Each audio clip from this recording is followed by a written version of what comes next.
Why is Apple so innovative? Year after year after year after year, they're more innovative than all their competition. And yet they're just a computer company. They're just like everyone else. They have the same access to the same talent, the same agencies, the same consultants, the same media. Then why is it that they seem to have something different?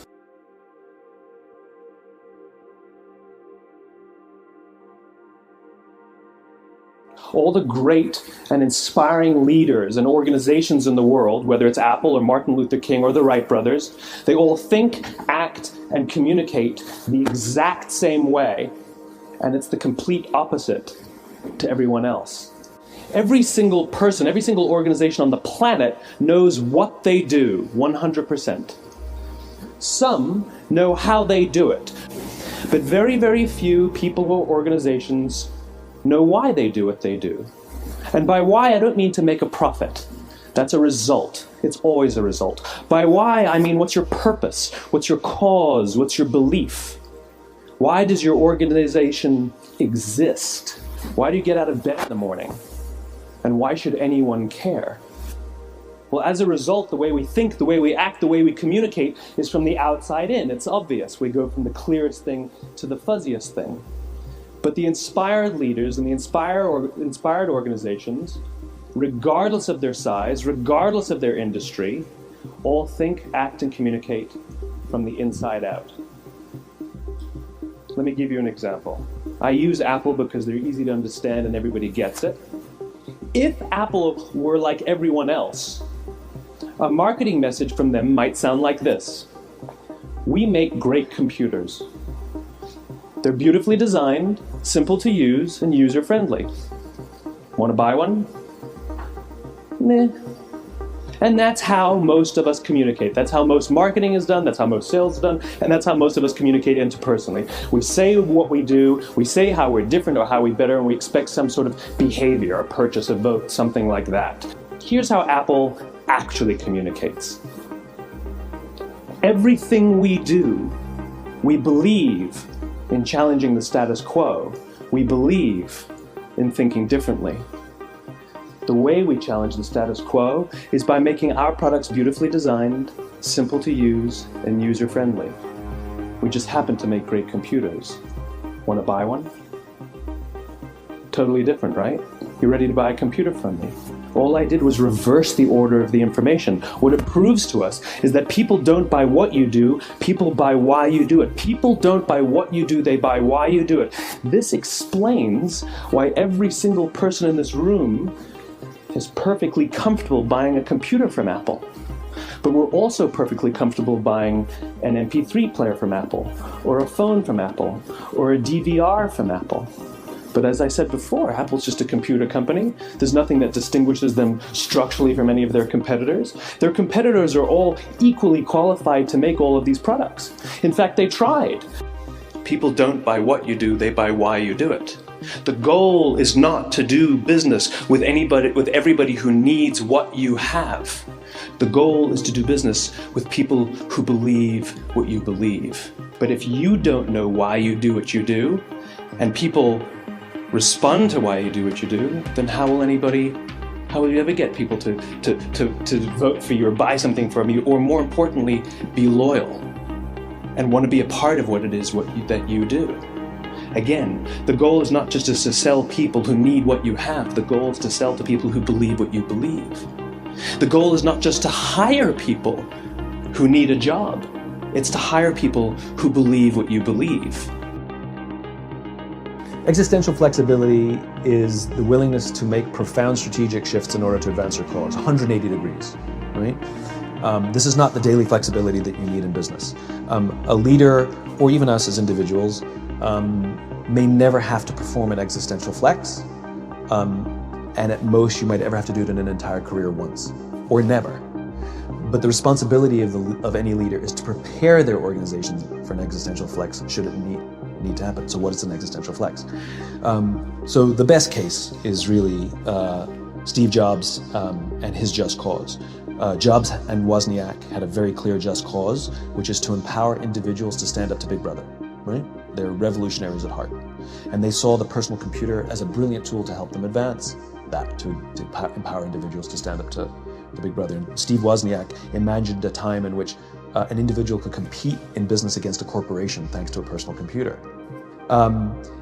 Apple's already had success from the Apple I, the Apple II. It's already a big company. Steve Jobs is already a famous CEO. And in December of 1979, Jobs and a bunch of his senior executives go and visit Xerox PARC, which was Xerox's R&D division. And Xerox shows them a new invention of theirs called the graphic user interface that allows a user to click a mouse on a desktop to move icons and folders to use the computer instead of having to learn an entire computer language. Now, Jobs, who believes in empowering individuals, sees this technology and says to his team, we have to invest in this graphic user interface thing. And the voice of reason, I guess, in the team says, Steve, we can't. We can't do it. We've already invested millions of dollars and countless man hours in a different strategic direction. If we suddenly change directions, we're going to blow up our own company. To which Jobs actually said, better we should blow it up than someone else. And that decision led to the Macintosh.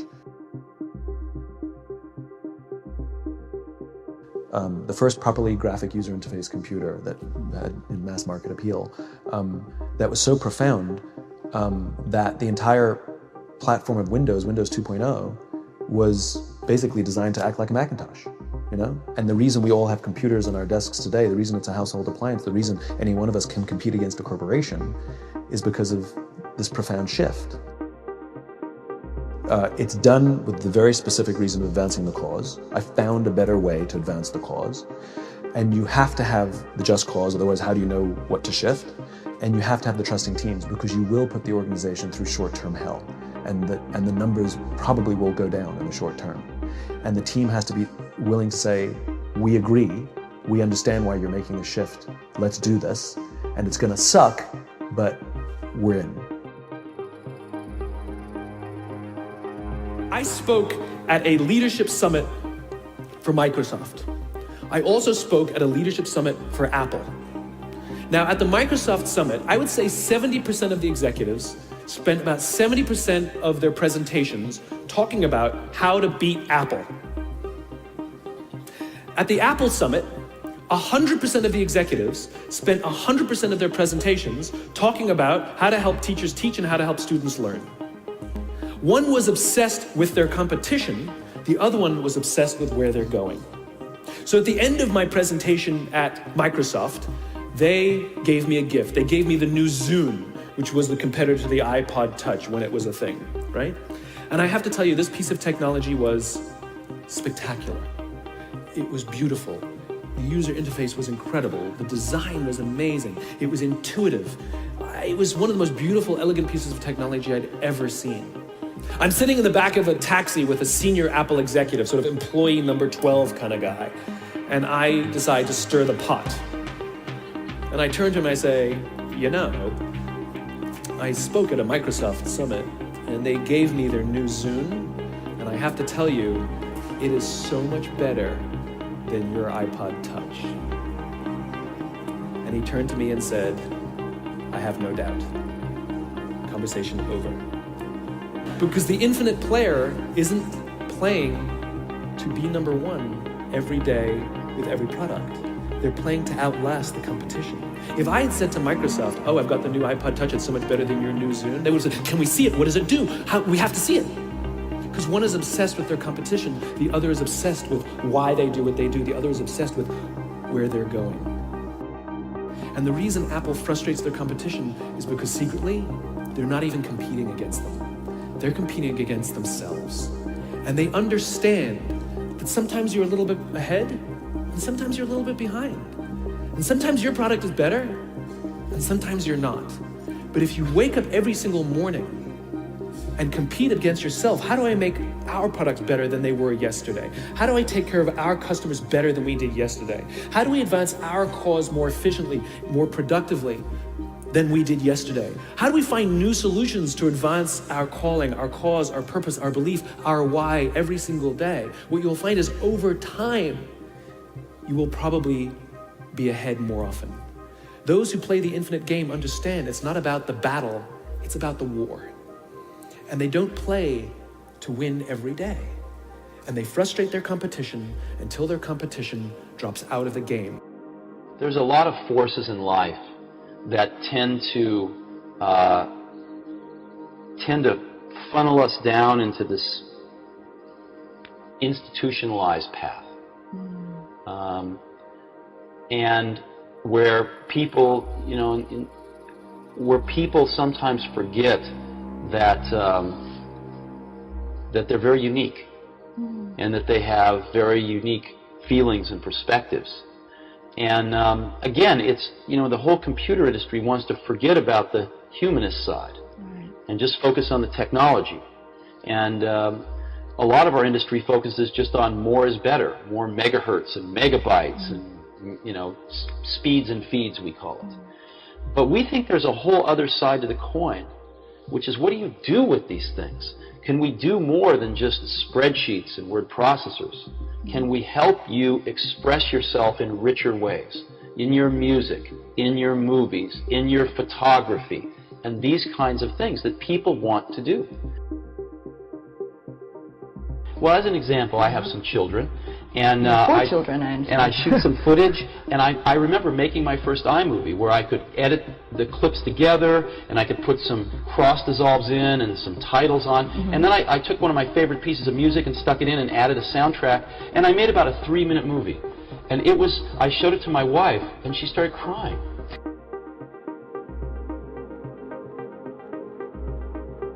To me, marketing's about values. This is a very complicated world. It's a very noisy world. And we're not going to get a chance to get people to remember much about us.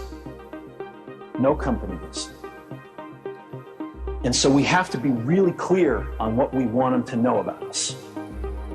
Now, Apple, fortunately, is one of the half a dozen best brands in the whole world. But even a great brand needs investment and caring if it's going to retain its relevance and vitality. And the Apple brand has clearly suffered from neglect in this area in the last few years. And we need to bring it back. The way to do that is not to talk about speeds and feeds. It's not to talk about MIPS and megahertz. It's not to talk about why we're better than Windows. I know that some people will criticize us for, not talking about all those things about why we have better plug and play. But we've got to let people know who Apple is and why it's still relevant in this world. Where do we fit in this world? And so what we're going to do in our first brand marketing campaign in several years is to get back to that core value. A lot of things have changed, but values and core values, those things shouldn't change. The things that Apple believed in at its core are the same things that Apple really stands for today. And so we wanted to find a way to communicate this. And what we have is something that I am very moved by. It honors those people who have changed the world. Here's to the crazy ones, the misfits, the rebels, the troublemakers, the round pegs in the square holes, the ones who see things differently. They're not fond of rules, and they have no respect for the status quo. You can quote them, disagree with them, glorify or vilify them. About the only thing you can't do is ignore them, because they change things. They push the human race forward. While some may see them as the crazy ones, we see genius. Because the people who are crazy enough to think they can change the world are the ones who do.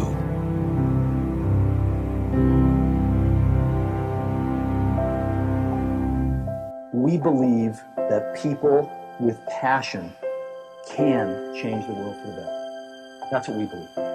And we've had the opportunity to work with people like that. And we believe that in this world, people can change it for the better.